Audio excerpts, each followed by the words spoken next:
કમોસમી વરસાદ અને વાવાઝોડાએ અગરિયાઓની વર્ષભરની કમાણી પર પાણી ફેરવી દીધું છે। 8 લાખ ટન મીઠું રણમાં જ પલળી રહ્યું છે।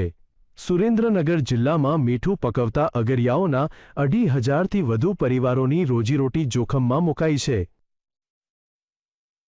સુરેન્દ્રનગર જિલ્લામાં કમોસમી વરસાદ અને વિનાશક વાવાઝોડાએ અગરિયાઓની કમર તોડી નાખી છે। મીઠાના ઉત્પાદન પર કુદરતી આફત ત્રાટકતા અગરિયા પરિવારો ભારે મુશ્કેલીમાં મુકાયા છે। માવઠાના કારણે મીઠાનું ઉત્પાદન ઘટવાની પૂરેપૂરી સંભાવના છે, જેના પગલે મીઠાના વેપારીઓ અને ખરીદદારો પણ ચિંતાતુર બન્યા છે। વરસાદી પાણી ભરાવાને કારણે રણમાં જતા રસ્તાઓ ધોવાઈ ગયા છે અથવા બંધ થઈ ગયા છે। આ પરિસ્થિતિમાં અગરિયાઓએ રસ્તાઓનું તાત્કાલિક સમારકામ કરવાની માંગ કરી છે। રસ્તાઓ બંધ હોવાથી મીઠું ખેંચવાની અને વાહન વ્યવહારની કામગીરી આજે થંભી ગઈ છે, જેનાથી આર્થિક નુકસાન વધી રહ્યું છે। સરકારશ્રીને અવારનવાર વિનંતી કરી છે કે ભાઈ આ અગરિયાઓ માટે આ નાના રણમાં કંઈક કાયમી ઉકેલ આવે એવી જો સરકારશ્રી કોઈ આયોજન કરે કે છેલ્લા 5 વર્ષથી આ રણમાં સતત સાયક્લોન આવવાના કારણે ખૂબ મોટું નુકસાન થાય છે।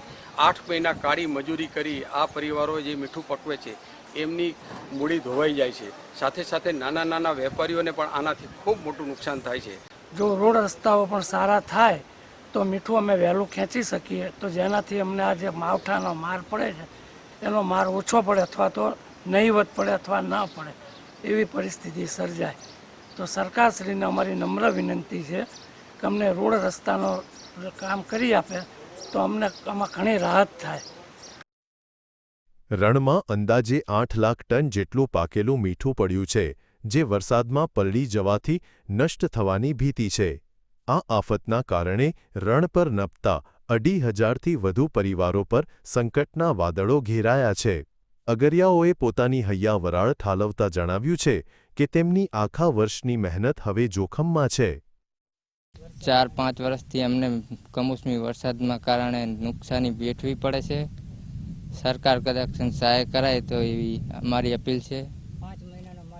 અમારો 5 મહિનાનો માલ થાય એમાં 50-60 હજાર રૂપિયાનો માલ ધોવાઈ જાય છે। અત્યંત ગંભીર સ્થિતિમાં મુકાયેલા અગરિયાઓએ સરકાર સમક્ષ આર્થિક સહાયની ગુહાર લગાવી છે।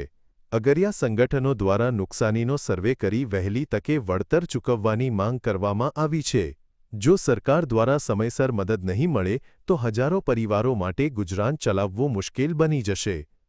ફઝલ ચૌહાણ, GSTV સુરેન્દ્રનગર।